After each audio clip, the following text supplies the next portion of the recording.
ভারতের ওপর ট্রাম্পের ট্যারিফ আসলে ছিল একটা বিশাল ছলনা।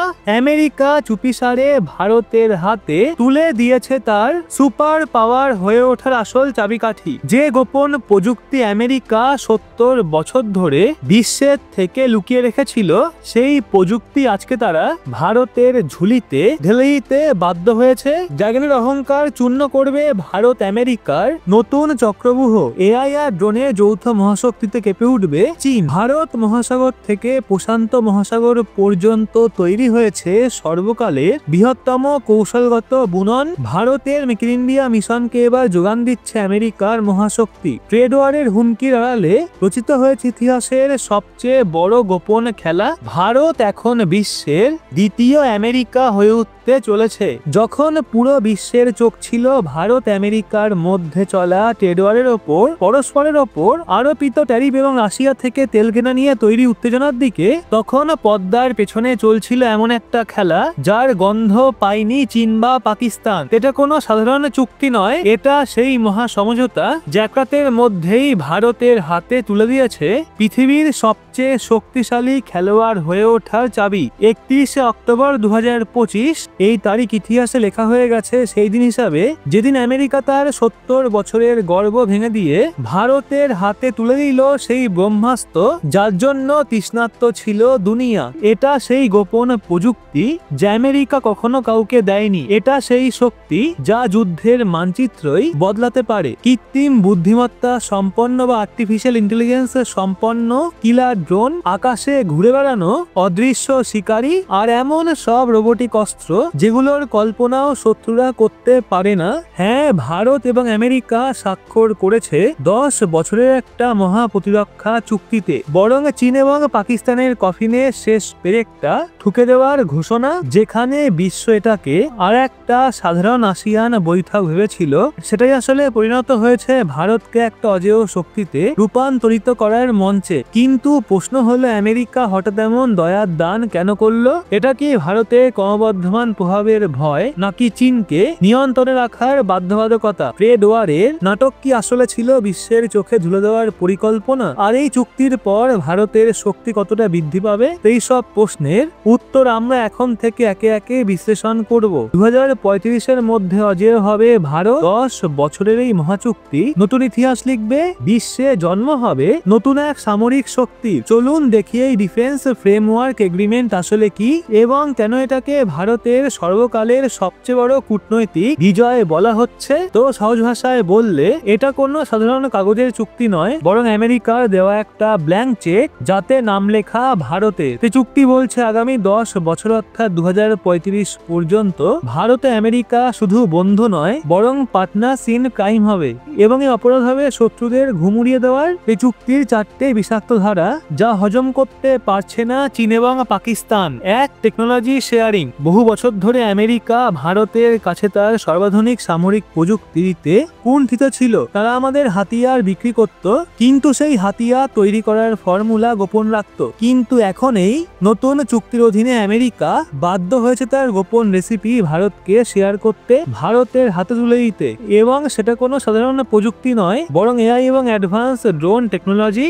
অর্থাৎ এখন ভারতেই তৈরি হবে কিলার ড্রোন যা হাজার হাজার কিলোমিটার দূরে বসে থাকা শত্রুকে নিঃশব্দে ধ্বংস করতে পারবে। ভারতের হাতে আসছে সেই এআই সিস্টেম যা কয়েক সেকেন্ডের মধ্যে শত্রুর পুরো ডিফেন্স সিস্টেম হ্যাক করে তাকে পক্ষাঘাতগ্রস্ত করে দিতে পারবে। এটাই সেই প্রযুক্তি যা আমেরিকাকে বিশ্বের বস বানিয়েছিল, আর এখন সেই শক্তি ভারতের হাতে আসছে। ভাবুন তাহলে একবার, যখন ভারতীয় সেনাবাহিনীর হাতে থাকবে এমন হাতিয়ার, তখন সীমান্তের ওপারে থাকা শত্রুদের পরিণতি কি হবে?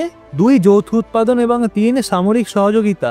আমেরিকা স্পষ্ট করে দিয়েছে এখন তারা শুধু বিক্রেতা নয়, বরং ভারতের সঙ্গে যৌথ নির্মাতা। অর্থাৎ আমেরিকা ডিফেন্স কোম্পানিগুলো এবার ভারতে এসে ভারতীয় কোম্পানির সঙ্গে মিলে তৈরি করবে বিশ্বের সবথেকে থেকে আধুনিক এবং ভয়ঙ্কর হাতিয়ার। এটাই make in India make for the ওয়ার্ল্ডের স্বপ্ন, যা এখন বাস্তবে পরিণত হচ্ছে। ভারত আর শুধু হাতিয়ারের ক্রেতা নয়, বরং হাতিয়ার রপ্তানিকারক হতে চলেছে। সেই দিন আর দূরে নয় যখন ভারতেই তৈরি ফাইটার জেট, ড্রোন আর মিসাইল কিনবে অন্য দেশগুলো। এটা ভারতের ইকোনমির জন্য একটা বিশাল বুস্টার ডোজ, যা গড়ে তুলবে কয়েক লক্ষ কোটি ডলারে নতুন ইন্ডাস্ট্রি। আর সামরিক সহযোগিতা মানে দুই দেশের সেনাবাহিনী বছরে একবারে সীমিত অনুশীলন নয়, বরং যৌথভাবে বাস্তব যুদ্ধের প্রস্তুতি নেবে। তারা একে অপরের ওয়ার গেমে অংশ নেবে, কৌশল বিনিময় করবে, এমনকি একে অপরের সামরিক ঘাঁটিও ব্যবহার করতে পারবে। এটা চীনের জন্য একটা সরাসরি বার্তা।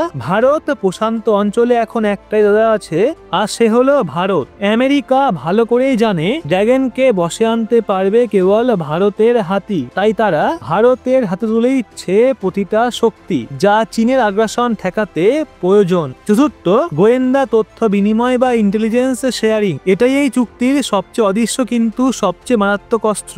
এখন পর্যন্ত ভারত ও আমেরিকা গোয়েন্দা তথ্য শেয়ার করত, কিন্তু বহু সীমাবদ্ধতার মধ্যে। এখন সেই সব দেওয়াল ভেঙে যাচ্ছে। এর মানে আমেরিকার স্যাটেলাইট, নজরদারি, ড্রোন এবং গোটা গ্লোবাল ইন্টেলিজেন্স নেটওয়ার্ক এখন ভারতের জন্য কাজ করবে। পাকিস্তান বা চীন যদি ভারতের বিরুদ্ধে কোনো ক্ষুদ্র ষড়যন্ত্র করে, তবে তার তথ্য মুহূর্তের মধ্যে পৌঁছে যাবে নিউ দিল্লিতে। এতে ভারতের প্রি স্ট্রাইক ক্ষমতা, অর্থাৎ শত্রুর আঘাতের আগেই তাকে ধ্বংস করে দেওয়ার সক্ষমতা বাড়বে শতগুণ। ভাবুন একবার, বালাকোট বা উড়ির মতো সার্জিক্যাল স্ট্রাইক এখন হবে আরো নিখুঁত, আরো প্রাণঘাতী। শত্রু কোথাও লুকোতে পারবে না, পালাতেও পারবে না। এটা ভারতকে রূপান্তর করবে একটা সুপার ইন্টেলিজেন্স পাওয়ারে, যেখানে শত্রুর প্রত্যেকটা চাল আগে থেকেই ব্যর্থ হয়ে যাবে। তো এই নতুন ভারতের শক্তি শান্তির জন্য নয়, বরং শত্রুকে তার জায়গা মনে করিয়ে দেওয়ার জন্য।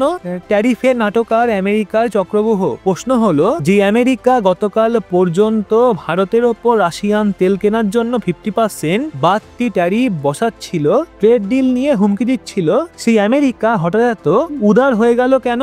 উত্তর স্পষ্ট, এটা ছিল ভূরাজনীতির সবচেয়ে বড় চক্রব্যূহ। আমেরিকা বিশ্বকে দেখাতে চেয়েছিল যে সে ভারতের ওপর প্রেসার ক্রিয়েট করছে, যাতে চীন এবং রাশিয়া চিন্তিত থাকে। কিন্তু পর্দার আড়ালে আমেরিকা ভারতের সঙ্গে করছিল তার ইতিহাসের সবচেয়ে শক্তিশালী সামরিক প্রযুক্তি বিনিময়ের চুক্তি। আমেরিকা বুঝে গেছে 2025-এর ভারত আর আগের ভারত নয়। বাণিজ্য মন্ত্রী পীযূষ গোয়েল পরিষ্কার বলেছিলেন, আমরা এমন কোনো সত্য মানব না যা আমাদের বাণিজ্যকে থামিয়ে দেয়। ভারত রাশিয়া থেকে তেল কিনে এবং স্বাধীন বিদেশ নীতি অনুসরণ করে প্রমাণ করেছে এখন সে এক গ্লোবাল পাওয়ার, কারো অনুগত নয়। আমেরিকার সামনে তখন দুটো পথ ছিল, এক ভারতকে শত্রু বানানো, দুই তাকে কৌশলগত মিত্র বানিয়ে চীনের বিরুদ্ধে দাঁড় করানো। আর আমেরিকা বেছে নিয়েছে দ্বিতীয় পথ, যেখানে ভারতের সঙ্গে জোট গড়ে সে নিজেও লাভবান হবে। তারা জানে আগামী 10 বছরে একমাত্র ভারতই পারে চীনের অর্থনৈতিক এবং সামরিক প্রভাবকে চ্যালেঞ্জ করতে। সেই জন্য ট্যারিফের খেলা ছিল চোখে ধুলে দেওয়ার একটা নাটক, আর আসল বাজি খেলা হয়েছে কুয়ালালামপুরে, যেখানে ভারত বিনা শব্দে পেয়েছে সুপার পাওয়ার হওয়ার লাইসেন্স। বর্তমানে ভারতের অবস্থান এমন এক সন্ধিক্ষণে যেখানে সে আর উদীয়মান শক্তি নয়, বরং প্রতিষ্ঠিত মহাশক্তি হয়ে ওঠার প্রান্তে দাঁড়িয়ে আছে। এই 10 বছরের প্রতিরক্ষা চুক্তি ভারতের প্রতিরক্ষা শিল্পকে দেবে সেই ডানা যার উড়ানে বিশ্ব স্তব্ধ হয়ে যাবে। এআই, ড্রোন এবং রোবোটিক্সের ক্ষেত্রে ভারতের প্রভাব হবে ঠিক তেমনই যেমনটা আজ আমেরিকার। এটা শুধু হাতিয়ার তৈরির চুক্তি নয়, এটা ভবিষ্যতের যুদ্ধের প্রস্তুতির নকশা। পাকিস্তান এবং চীনের উদ্দেশ্যে এটা একটা খোলা হুঁশিয়ারি যে যদি এখন ভারতের দিকে চোখ তুলে তাকাও, তবে তার পরিণতি হবে ভয়ঙ্কর। নতুন এই ভারতের গর্জন এখন প্রতিধ্বনিত হচ্ছে ভারত প্রশান্ত থেকে বিশ্বের প্রতিটা প্রান্তে। এটা প্রমাণ করে যখন ভারত নিজের জেদে অটল হয়, তখন সে শুধু নিজের ভাগ্যই নয়, গোটা বিশ্বের মানচিত্রই বদলাতে পারে। তা আপনার কি মনে হয়, এই চুক্তি কি সত্যি ভারতকে বিশ্বের সবচেয়ে বড় সামরিক শক্তিতে পরিণত করবে? আর চীন কি ভারতের এই নতুন তেজ দেখে পিছিয়ে যাবে? তো এই বিষয়ে আপনার ব্যক্তিগত মতামত অবশ্যই লিখুন কমেন্টে। ভিডিওটা ভালো লাগলে লাইক করে শেয়ার করুন আপনার বন্ধু বান্ধবদের, এবং এরকমই লেটেস্ট ইনফরমেটিভ ভিডিও পেতে সাবস্ক্রাইব করে চোখ রাখুন রহস্য বাংলার পর্দায়।